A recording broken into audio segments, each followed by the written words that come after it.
방금 되게 김동원 대표님이 저한테 시간이 많이 남았다고 하셨어요. 되게 무겁네요. 4교시 리크루팅과 팀빌딩을 맡게 된 오사원 미카 안규입니다. 반갑습니다. 제가 이제 2030 때 어느 스마트폰을 봐야 되는 거죠? 가운데 거 볼까요? 네. 제가 2030 때 그 영롱한 다단계, 아름다운 다단계로 좀 많이 이슈가 됐던 것 같고, 또 2030 분들에게 다단계의 좀 다른 이면을 보여줄 수 있는 기회가 된 것 같아요. 이번 해보려고 합니다. 그런데 사실 제가 네트워크계에서 일을 해본 적도 없고 열심히 또 네트워크를 좋아했던 사람도 아니고, 그렇다 보니까 사실 제가 어떤 조직을 만들고 리크루팅에 굉장한 노하우가 있고 기존 리크루팅을 제가 많이 해보고 기존 네트워크에서 뭔가 팀빌딩을 해본 사람이 아니에요. 그렇다 보니까 사실 이미 너무나 넘사벽인 분들이 많은데 제가 그분들 앞에서 사실 이거를 말씀드리기가 사실 되게 조심스럽습니다. 그래서 저는 사실 제 부전공이, 제가 본 전공은 미술이지만 제가 부전공으로 심리학을 전공을 했거든요. 그래서 좀 심리학과 연결을 지어서 리크루팅과 팀빌딩에 대한 이야기를 오늘 해보려고 합니다. 그래서 부제는 지혜로운 리더가 되는 방법에 대해서 이야기를 해보겠습니다. 제 시간은 좀 가벼운 시간이기 때문에 영상을 보시는 분들이나 지금 여기 계신 분들도 얼굴을 좀 푸시고 조금만 이쪽으로 할까요? 네, 알겠습니다. 여러분들은 똑똑한 사람이 되고 싶으신가요? 지혜로운 사람이 되고 싶으신가요? 지혜로운 사람이요. 네, 두 가지에 항상 우리는 두 가지를 다 잡고 싶어요. 그럼 제가 반대로 물어볼게요. 지금 자제분들이 있거나 아니면 자녀를 앞으로 낳는다면 똑똑한 자녀를 낳고 싶으신가요? 지혜로운 자녀를 낳고 싶으신가요? 지혜로운 자녀요. 두 개 좀 갈리죠. 그래서 딸은 이름을 지혜라고 짓고 아들은 이름을 영재라고 짓는 게 아닌가 싶습니다. 두 가지를 다 갖기 위해서. 하지만 똑똑함과 지혜로움은 엄연히 다릅니다. 네, 똑똑함과 지혜로움은 엄연히 다릅니다. 제가 그런 걸 잘 못하죠. 이렇게 쳐다보고 하는 거를. 근데 똑똑함은 과거 시대에 되게 원했던 그런 사람의 형식입니다. 왜냐하면 지식의 양이 중요했고, 어떠한 지식의 양으로 인해서 경지에 올라간 사람을 우리가 전문가라고 하기 때문에 똑똑한 사람을 조금 더 중시되는 사회였습니다. 근데 현재 사회는 좀 다르죠.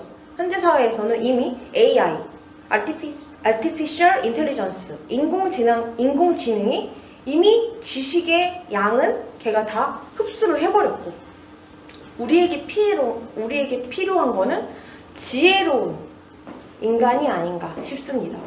우리가 아무리 AI를 넘어서려고 AI에 도전을 하지만, 인공지능에 도전을 하지만 번번이 무너지고 그 AI에게 더 많은 지식만 줄 뿐이죠.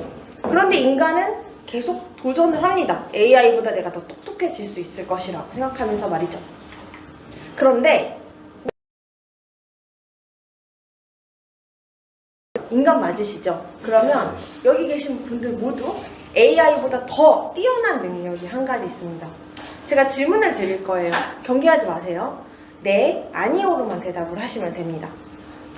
자, 준비되셨나요? 영상을 보신 분들 준비되셨나요? 네네. 우리나라의 수도가 서울인가요? 네. 뭐 고민하세요. 고민하지 마세요. 저 진짜 쉬운 질문 드릴 거예요. 고민하지 마세요. 그렇다면 우리나라에서 브라질까지 수영선수가 수영을 해서 간다고 하면 얼마나 걸릴까요? 바로 대답하셔야죠. 몰라요. 몰라요. 이렇게 대답합니다. 자, 만약에 이 질문을 제가 AI한테 물어봤다면 어떻게 됐을까요? 그 AI는 자식에 있는 지식의 영역 안에서 그걸 다 찾아야 되겠죠. 그래서 우리나라 위치가 어딘지, 브라질 위치가 어딘지, 또 수영선수의 수영 속도를 계산해서, 거리를 계산해서 어떻게든 시간을 계산해 내려고 할 겁니다. 그런데 만약에 그 데이터가 없다면 걔도, 우리 인간은 지금 그런 그냥 단순하게 대답이 모른다 라고 나왔죠. 그게 바로 인간이 가진 능력입니다. 바로 인간은 익숙하고 친숙한 것은 잘 안다고 느낍니다. 잘 안다고 표현해요. 그런데 낯설고 상관없는 거는 그냥 바로 모른다 라고 빠르게 대답할 수 있습니다. 그래서 우리가 익숙하고 친숙한 건 잘 안다고 느끼고 낯설고 상관없는 것은 모른다고 느끼기 때문에 KOK 플레이 낯설죠. 토큰 이코노미 나랑 상관없죠. 그렇기 때문에 모른다 라고 느끼시는 것입니다. 하지만 우리는 뭔가 여기서 돈 냄새가 나기 때문에 잘 모르지만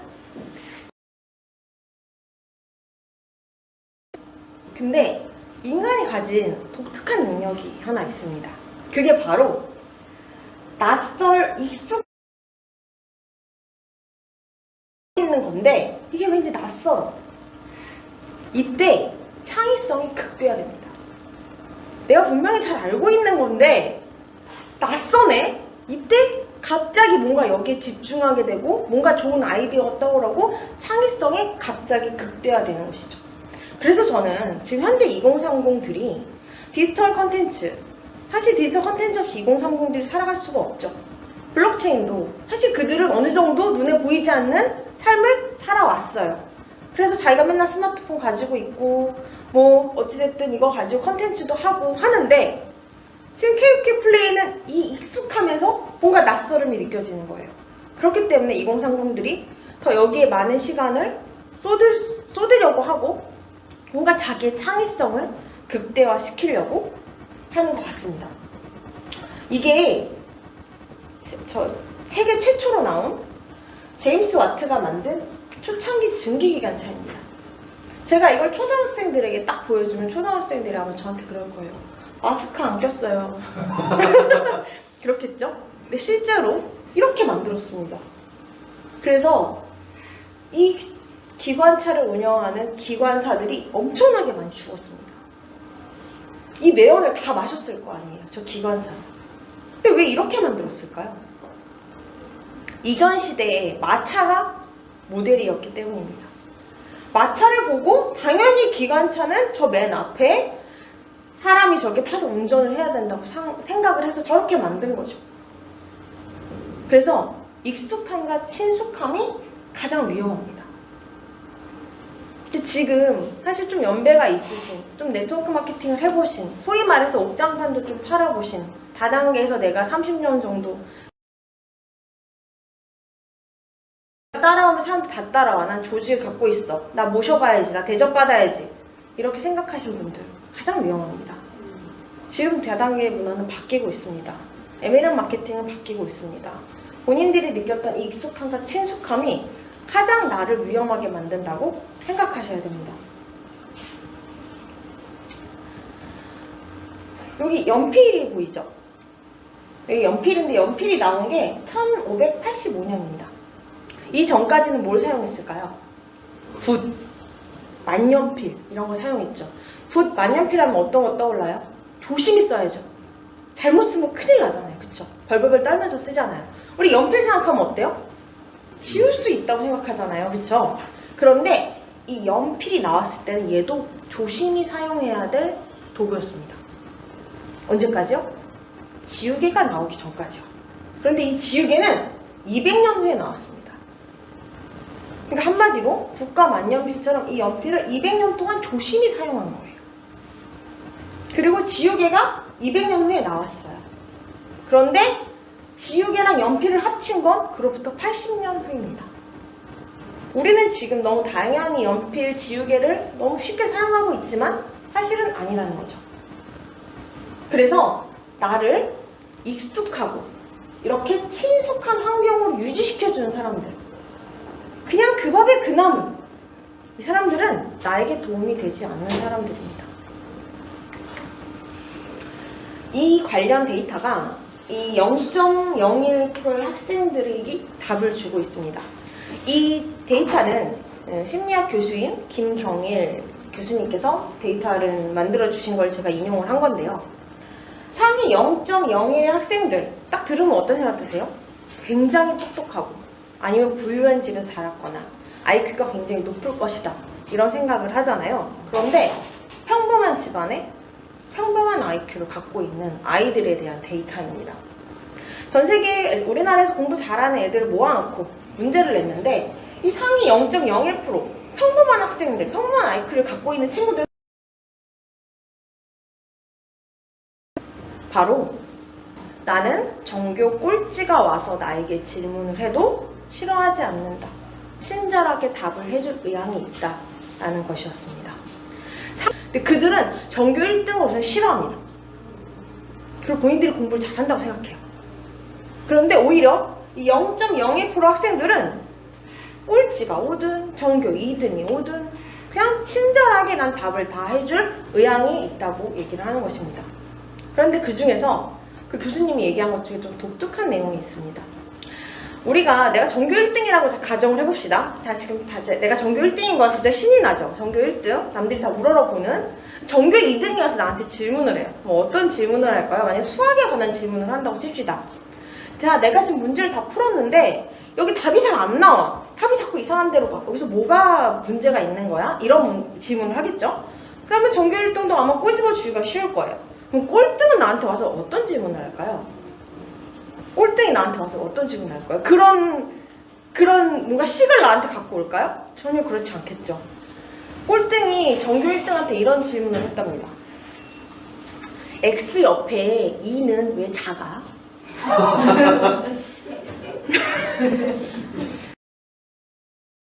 1등은 알까요? 몰랐죠. 근데 만약에 전교 1등이 그거 몰라도 돼. 이렇게 얘기하면 그 꼴등은 그 대답을 영영 못 받았잖아요. 그래서 꼴등이 와서 이렇게 얘기하더랍니다. 전교 1등한테. 나 3년 동안 공부했는데 어디 가서 못 물어봤어. 너네 좀 대답해줬으면 좋겠다. 그러니까 이 전교 1등이 집에 와서 수의 기원부터 위키피디아에서 찾고 이 친구한테 대답을 해주기 위해 찾습니다. 오늘 제가 그 답을 알려드릴 거예요. 이 영상을 보시는 분들도 오늘은 이제 그 답을 알게 되는 거예요. 지식을 쌓게 되는 거죠. 그 옛날에는 수학자들이 시계 수리공을 같이 했다고 합니다. 수학으로만 돈이 안 되니까. 근데 시계의 태엽은 엄청난 알고리즘으로 딱 맞아 떨어야지 돌아가잖아요. 그러니까 그 시계를 수리하면서 돈을 벌었는데 이 시계를 수리하려면 천문학을 알아야 된다고 합니다. 왜냐하면 공전의 주기, 별의 주기 이런 것들을 알아야 되기 때문에 그래서 수학자들이 천문학도 공부했고 시계 수리도 할 수 있었던 것이죠. 그런데 우리 제곱의 원리가 어떤가요? 2, 4, 8, 16 갑자기 수가 이렇게 기하급수적으로 우리 KOK 플리처럼 이렇게 기하급수적으로 올라가잖아요. 그러니까 하늘에 딱 붙여버렸답니다. 그래서 X의 옆에는 2가 하늘로 붙어서 작게 별자리를 형상화한 거라고 합니다. 이제 아신 거예요. 근데 이 전교 1등 친구 0.01%의 친구가 그 대답을 꼴등에게 알려준 거죠. 선생님도 옆에 와서 그런 거였어? 이렇게 듣고 계시는 거죠. 그런데 이 0.01% 친구한테 물어본 거죠. 왜 너는 이 답을 이 꼴등에게 알려주었느냐. 제가 대답을 해주면 이 친구는 알게 되잖아요. 저는 제 지식으로 인해서 이 친구의 새로운 질문으로 인해서 저도 새로운 지식을 알고 싶었습니다. 라고 이야기를 하는 거죠. 결국은 우리는 익숙한 질문을 나에게 하는 사람보다는 조금은 나를 당황시키는, 어떻게 보면 내가 대답할 수 없는 영역의 질문을 나에게 던지는 나의 파트너가 사실 나를 진정으로 키워주는 파트너라는 거죠. 그래서 그런 사람들의 질문을 무시하기보다는 내가 어떻게 나의 지식을, 내가 알고 있는 기존의 지식을 바꿔서 지혜롭게 설명을 해줄 것인가가 저는 리더의 역할이라고 생각을 합니다. 그래서 우리는 이제 평범한 우리의 지식에 대한 어떤 전문가는 앞으로 AI에게 도태되고 맙니다. 사실 제가 준비한 멘트는 아니었는데 시간이 많이 남았다고 하니까 또 하나의 재미있는 얘기를 하나 말씀드리면, 렘브란트라는 작가 혹시 아시나요? 네, 엄청 그림을, 명암을 엄청 깊이 있게 그렇게 다루는 건데, 렘브란트는 처음부터 끝까지 같은 화풍으로만 그림을 그렸습니다. 그래서 AI에게 렘브란트 그림을 계속 학습시키고 렘브란트처럼 그려! 그러면 그립니다. 그런데요, 피카소는요, 어렸을 때의 그림과 젊었을 때의 그림과 나이가 들어서의 그림이 다 다릅니다. 그래서 이거를 AI한테 피카소의 화풍을 넣어서 그림을 그리라고 하면 못 그립니다. 즉 우리는 AI가 할 수 없는 일, AI가 할 수 없는 생각을 할 수 있어야 됩니다. 그렇다면 AI가 할 수 없는 아이디어는 무엇인가? 앞서 이야기한 그 상위 0.01%의 학생들이 그 답을 찾을 수가 있죠. 우리가 KOK를 설명하고 블록체인을 설명할 때 지금 초등학생한테 설명을 한다고 생각을 해봅시다. 전문 용어를 써가면서 토큰 이코노미, ERC20, 이더리움, 비트코인 이런 얘기하면서 초등학생한테 얘기하면 초등학생이 알아들을 수 있을까요? 아마 전혀 알아들을 수 없을 거예요. 그래서 이런 전문 용어와 약어, 뮤지갑이 말이야. 이더스캔에서 보면 이런 약어를 쓰지 않고 그러니까 보편적인 언어로 나의 지식을 풀 수 있는 사람 갖고 있는 특징입니다. 즉 뛰어난 사람과 평범한 사람의 차이는 내가 가지고 있는 지식을 어떻게 보편적인 언어로 풀어서 쉽게 설명해 줄 것인가. 그거는 굉장한 고민 없이는 나올 수 없는 거. 내가 고민해봐야지만 나올 수 있는 거기 때문에 내가 이 사람과 눈높이를 맞춰서 내 지식을 지혜로 바꿔서 이 사람에게 내가 다가간다는 마음. 그게 바로 저는 리크루팅을 하는 준비 자세가 아닐까 생각합니다.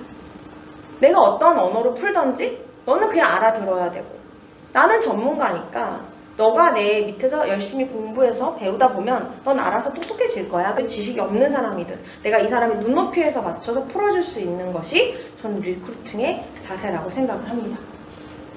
이거 뭔지 아시나요? 다 저보다 조금 나이가 어린 분들 있으시면 이거 아시죠? 이거 네. 뭔가요? 필름이요. 네, 필름이죠. 저는 필름 세대였습니다. 우리 필름 찍을 때 어떻게 찍죠? 필름 사진기 찍을 때 어떻게 찍었죠? 한 장을 아주 조심히 찍죠. 그래서 지금 어르신들은 스마트폰도 신중하게 찍으세요. 한 장 한 장이 소중해요. 젊은 친구들은 쭈쭈쭈 눌러버리는데 나이 드신 분들은 한 장도 소중하게 찍으세요. 이 경험 때문에 그렇죠. 필름이 엄청 비쌌거든요. 그리고 내가 찍은 걸 볼 수가 없었어요. 그래서 딱 나왔는데 다 까매. 난 분명히 여행 가서 잘 찍어서 왔는데 남은 게 없어. 중간에 빛이 들어간 거죠. 어쨌든 이 필름을 만든 사람이 있죠. 필름을 만든 코닥 이 전문가가 어떤 어린아이에게 질문을 받게 됩니다. 필름이 뭔가요? 꼬마아이가 어른한테 설명할 때는 화학적인 이야기, 기술적인 이야기를 설명해 줄 수 있겠지만 어린아이가 물어보니까 이걸 어떻게 대답을 해주면 좋을까 고민을 하다가 세상을 담는 이미지 그림, 세상을 담는 그림 그릇이야 이렇게 표현을 했다고 합니다. 그랬더니 그 어린아이가 알아듣겠다고 하더라고요. 근데 그 사람이 생각을 했대요. 이미지만 그릇만 그릇에 담을 수 있나? 세상의 소리도 담을 수 있지 않을까? 그래서 이 사람이 카세트를, 라디오를 개발을 하게 됩니다. 그런데 세상을 담는 이미지 않을까? 그래서 초창기 디지털 카메라가 나오게 된 것입니다.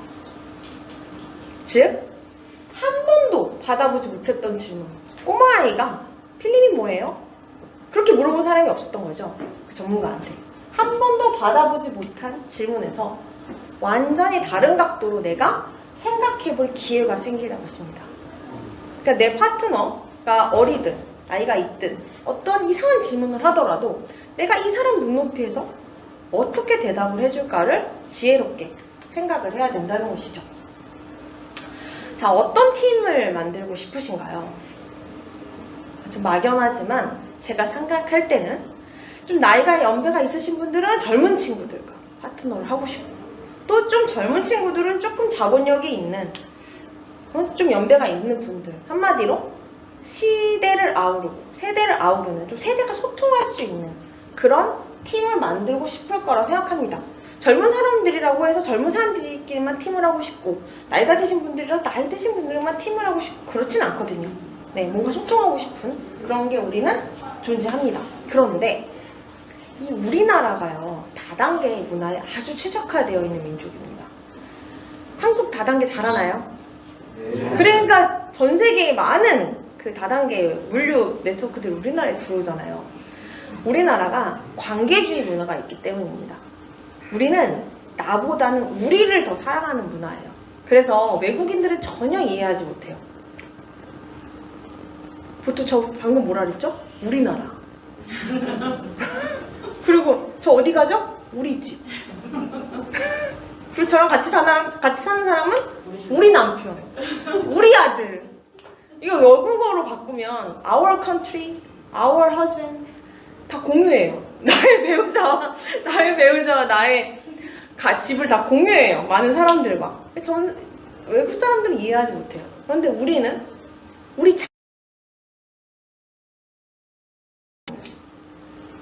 우리를 집어넣는, 자꾸 우리라고 말하는 걸 좋아하는 그런 민족입니다. 관계주의거든요. 일본의 집단주의하고는 조금 다른 형태죠. 그래서 집에 가서 아버님이랑 같이 이렇게 TV를 보는데 한번 해보세요. 아버님이랑 같이 이렇게 TV를 보는데 뉴스 보면서 아버지가 우리나라가 어떻게 되려고 저러냐 이러면 아들이 옆에서 내 나라가 어때서? 이러면 미친놈 쳐다보듯이 막 그렇게 쳐다보고 네가 돈 주고 샀냐? 이런 얘기 하시겠죠. 있습니다. 그래서 또 어떤 역할을 해주냐면요, 가교 역할을 해줍니다. 다리를 낳아줘요. 그래서 솔직히 KOK 하면서 세대 차이 느끼시나요? 잘 못 느끼시죠? 오늘 식사하시다가 어떤 분이 저에게 송 대표님 나이가 어떻게 되세요? 모르겠는데요. 별로 그거에 대한 생각이 없어요. 왜냐하면 우리는 KOK 플레이 안에서 우리라는 걸 이미 형성을 해버렸고, 그 관계성에서 이미 관계주의가 가교 역할을 해버렸기 때문에 별로 세대 차이 잘 못 느낍니다. 그래서 이 다단계 안에서 세대 소통이 일어날 수가 있는 것이죠. 그런데 우리가 팀 빌딩을 하고 팀 문화를 만들고 관계주의를 형성하게 되면 뭘 하죠? 칭찬을 합니다. 서로 칭찬해주면 칭찬은 고래도 춤추게 한다. 그런 얘기가 있잖아요. 칭찬 우쭈쭈 하면 잘할 거라 생각해서 막 칭찬을 하는데, 올바른 칭찬은 상대방의 관계를 존중하면서 하는 게 칭찬입니다. 나는 칭찬을 잘하고 있나? 한번 생각을 해보세요. 그런데 칭찬인 듯 칭찬 같지 않은 칭찬이 있어요. 네, 칭찬인 듯 칭찬 같지 않은 칭찬. 어떤 칭찬이냐면, 나이가 좀 있으신 분들이 저를 보면서 미카는 요즘 젊은이 같지 않게 너무 열심히 일을 해. 너무 싹싹해. 이렇게 얘기를 하는 거죠. 전 칭찬 받았죠. 그런데 저 또래의 같은 연령대의 친구들은 무시당했죠. 그쵸? 요즘 젊은이들 같지 않다는 게, 요즘 젊은이들은 우리잖아요. 우리를 무시당한 거죠. 그러니까 뭔가 기분이 좋으면서도 내가 요즘 젊은이들이 보이는 행태가 무엇인지 그거의 형태를 보이면 안 되겠다라는 생각을 해서 뭔가 불편해집니다. 반대로 얘기해 볼게요. 어르신들에게 요즘 그 연배 같지 않게 옷 스타일이 아주 좋으세요. 내 스타일은 칭찬받았지만 내 또래의 같은 연령대의 스타일은 무시당한 거죠. 그러니까 지금의 나의 모습으로만 칭찬을 받은 것입니다. 그래서 올바른 잘 생각하면서 그분들의 생각을 존중하면서 칭찬을 해줘야 되는 것입니다. 80대 분들에게 물어봤어요. 자제분들이랑 어떨 때 가장 관계가 단절됐다고 느끼는지, 어떨 때 가장 내가 내 자식이지만 내 자식 같지 않게 멀게만 느껴지는지 여쭤봤더니 그 어르신들이 단편적으로 대답을 했을 땐 이렇게 대답을 했다고 합니다. 나를 자주 찾아오지 않는 거, 자주 나에게 전화를 하지 않는 거, 이게 나는 이렇게 단절이 됐다고 느낀다라고 했는데, 심도 깊게 그분들이랑 대화를 해보니까 실제로는 내 자녀가 나의 관계를 무시했을 때 그 단절감을 느낀다고 합니다. 예를 들면, 내가 부모님한테 엄마 그런 사람들 좀 만나지 마. 엄마 거기 좀 가지 마. 거기 가면 돈만 쓰잖아. 그 사람들 하나도 도움이 안 되는 사람들이야. 아버지 거기 자꾸 가면 사기당해요. 결국은 나를 되게 존중해줘서 우리 아들은 나에게 얘기를 해준 것이지만 사실은 그게 내가 속한 내 관계를 다 무시하는 발언을 했기 때문에 거기서 가장 힘들다는 거죠. 반대의 경우도 똑같습니다. 내가 내 자녀나 내 자제한테 그런 친구들 만나지 마. 친구들이랑 통화하고 있는데 너 누구니? 너 공부 못하지? 끊어. 뜨끔뜨끔 하시죠. 영상 보시는 분들. 그리고 사람들한테 얘기할 때 우리가 공부를 잘했는데 친구 하나 잘못 만나가지고 이렇게 했다. 결국은 뭔가 나의 실패가 내 친구를 잘못 만나서 이렇게 얘기를 하지만 결국 그 친구는 나고 내가 그 친구고 이렇게 관계가 단절되는 거죠. 그래서 지혜로운 칭찬은 관계를 칭찬의 근거로 인용하면서 칭찬을 하는 것입니다. 예를 들어서 KOK에서 진짜 핫한 이 프론티어가 들어왔어요. 너무 잘하는 거예요. 막 2주 만에 막 2성 가고 엄청 잘해요. 근데 제 하부에 있는 프론티어예요. 그러니까 제가 막 온 리더들한테 다 모아놓고 막 칭찬하는 거예요. 엄청 잘하지. 앙규미 막 봐봐. 막 2주 만에 2성 갔어. 좀 배워. 이렇게 얘기하는 겁니다. 그럼 그 사이에 있는 리더들은 어떤 감정이 들을까요? 시그널인가? 지금 빨리 나가서 리크루트 잠 자지 말라는 건가? 막 이런 식으로 불안하죠. 그런데 만약에 제가 어떠한 리더 그 하부 프론티어를 칭찬하고 싶을 때 그 하부 프론티어에게 제가 저기 너의 상위 스폰서가 너 되게 잘한다고 나한테 얘기했는데 얘기 많이 들었는데 역시 그 내 파트너가 보는 눈이 틀리지 않아. 역시 너는 능력이 있구나. 잘하는구나. 이렇게 만약 얘기를 해준다고 상상을 해봅시다. 그러면 아마 그 칭찬을 들은 프론티어는 어디로 달려갈까요? 본인의 리더한테 달려가겠죠. 그래서 저 이런 칭찬 들었어요. 그렇게 얘기를 하겠죠. 그러면 그 프론티어를 칭찬한 사람은 자기의 칭찬의 능력도 인정을 받았고 내가 보는 눈도 인정받았고 본인도 뭔가 내가 합당한 칭찬을 했구나 이런 생각이 들겠죠. 그래서 그냥 칭찬하는 것은 압으로 느껴지기 쉽습니다. 그래서 관계를 인용하면서 칭찬을 하는 것이 좋은 팀빌딩을 만드는 문화입니다. 나는 지금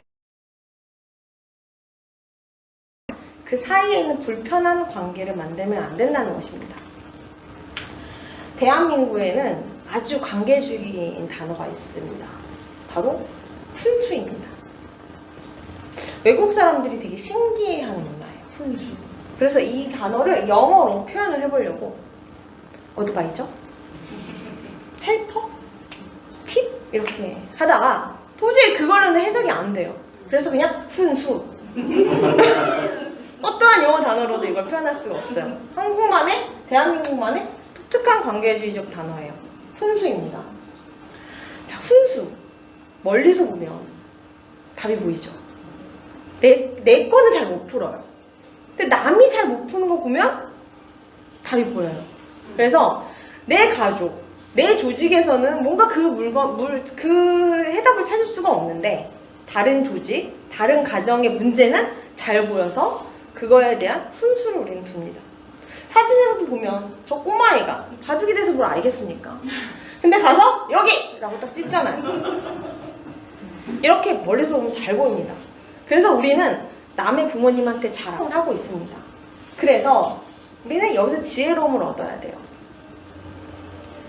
나만, 우리 가족만 챙겨서 잘 되는 것이 아니라 내가 다른 팀, 다른 그룹에 훈수를 두면서 그 훈수를 비즈니스를 해야 됩니다. 그래서 홍 대표님이 참 그룹 문화를 또 잘 만들어 주셨죠. 근데 가장 동물의 세계에서 관계주의적인 동물이 있습니다. 사자입니다. 사자는 다른 그룹의 새끼 사자에게 바로 자기의 가족을 잘 챙기는 다른 새끼 사자를 잘 도와주는, 한마디로 훈수를 잘 봐주는 사자가 왕이 됩니다. 그래서 사자들의 생태계를 잘 보면은 이쪽에 사자의 무리와 이쪽에 사자의 무리가 있잖아요. 근데 이쪽에 사자의 무리가 얼룩말 한 마리 잡으려고 막 이렇게 다 포진을 했어요. 근데 옆에 사자 무리에서 이렇게 보다가 저기 빈틈이 보이는데, 저기 열려 있는데 보이는 거죠. 그러면 조용히 가서 고기를 탁 막아놓는 거죠. 여기 못 나가. 여기도 내가 막아줄게. 하고선 그 사냥이 다 끝나면 다시 조용히 자기의 무리로 돌아옵니다. 그러한 사자들의 관계주의적을 우리나라 대한민국과 많이 비슷하다고 비교를 하는데요. 근데 참 아이러니하게도 우리나라의 상징은 뭐죠? 호랑이죠. 호랑이는 완전 개인주의적인 동물이거든요. 그래서 사실은 우리나라는 좀 사자와 가깝고 유럽은 호랑이랑 가까운데 반대로 되어 있어요. 우리나라는 호랑이고 유럽은 약간 사자를 이렇게, 그런 국기에 보면 사자가 있잖아요. 그래서 어떻게 보면 서로 다른 형태를 서로 부러워하는 게 아닌가, 이제 그런 생각을 하는데, 동물의 세계에서도 인간의 세계에서도 다른 사람을 배려하고 아량을 베푸는 행위가 지혜로워질 수 있는 삶의 방식입니다. 제가 이제 이렇게 스터디를 많이 참여를 하면은 어르신들에게 그래요. 자제분들이랑 같이 비즈니스 하고 싶으시죠? 그럼 다들 맞대요. 근데 참 내 자식과 나는, 왜 내 자식은 내 말을 안 듣지? 그래요. 근데 제가 젊은 사람한테 물어봐요. 부모님하고 함께 비즈니스 하고 싶으시죠? 그럼 맞대요. 부모님이 재력이 있으시니까 툭 나한테 투자해 줬으면 좋겠는데, 또 부모님은 나랑 비즈니스를 안 하려고 해요. 우리는 서로. 근데 어떻게 하면 할 수 있나요? 저한테 물어본단 말이죠. 그래서 제가 한 번은 제가 영상에 이걸 남기겠습니다 라고 얘기를 했거든요. 사실 오늘 그 해답이 들어있습니다. 이미 내가 내 자식의 관계를 무시했고, 내 자녀가 부모님의 관계를 계속 무시했다면 30년 동안 계속 관계를 무시한 거잖아요. 이게 다시 돌아올 수 없는 강을 많이 건넌 거죠. 그렇기 때문에 단 한 번에 갑자기 이 폭이 확 좁아질 수는 없습니다. 그래서 지금부터라도 내가 먼저 손을 내밀어야 되는 거잖아요. 그렇기 때문에 내가 만약에 부모님과 함께 비즈니스를 하고 싶다, 그럼 부모님의 인간관계, 부모님의 존재, 관계의 존재들을 다 인정하고 기다려야죠. 시간이 다시 관계가 좁아지기를. 똑같습니다. 반대도 부모님들도 내 자녀의 그 관계성을, 친구들의 관계, 와이프와의 관계, 손주와의 관계, 이런 것들을 다 인정을 해서 그 폭을 계속 줄여 나가셔야 됩니다. 그럼 언젠가는 내 존재, 관계가 인정받고 내 비즈니스를 전달했을 때 긍정의 시너지가 올 수 있는 거죠. 지혜로운 리더가 되는 방법은 능력보다는 상황입니다. 내가 이 상황을 어떻게 풀어나갈 것인가, 지혜롭게. 저는 그렇게 생각합니다. 마지막으로 제 자랑을 좀 하고 넘어가도록 하겠습니다.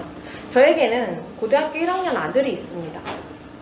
저는 이미 저희 아들과 17년의 관계를 맺어왔는데, 저희 아들이 저에게 나는 엄마처럼 살고 싶어, 나는 커서 엄마 비서가 되고 싶어, 이렇게 저에게 얘기를 합니다. 근데 이 흑자들은 돈 잘